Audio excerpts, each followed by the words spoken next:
Hi guys, I'm Evan, owner of 24jewelsandcounting.com. Okay, buddy, nobody really cares. Anyway, this is a sped up version of how to make a black submod. This is a 36-minute video. We crunched it down to 3 minutes. I hope you guys enjoy it, and let's get right into it. Okay, so we have our NH35 movement that we're going to be using. We also have our black subdial with our S logo on it as well. On the back, we have 3 pins on either side, 2 of which are groupings that we're going to be cutting off and shaving down just like above here. We've cut and filed them down, so there's 2 pins remaining.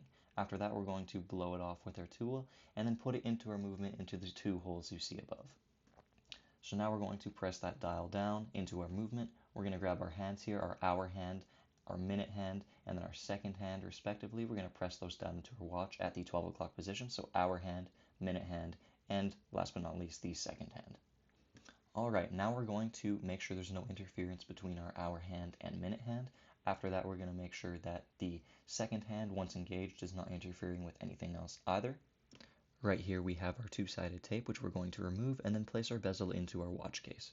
Soon after, we're going to take our crown out of our case and thread it onto our stem that was off to the side, pinching the one end and screwing our crown down. Then we're going to release our fake stem from the movement, drop our movement into the case, and then we're going to put down that new stem and crown into the case. Now we are going to take our spacer ring and make sure that fits nicely around our movement. We're going to measure between the case and the crown just so we can cut the stem later.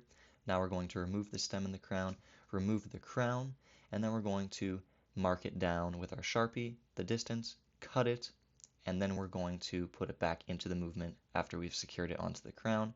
It fits perfectly in this case, so we're going to take it out once again, undo that crown from that stem, and then we're going to put some blue Threadlock on it to hold it in place. So now right after we put that blue Threadlock on, we're going to tighten down that crown back onto our stem and push it back into our movement in our case. Now we're going to look for any imperfections like dandruff or smudges inside the case. So in this case there was. We did a montage of disassembling and reassembling the watch.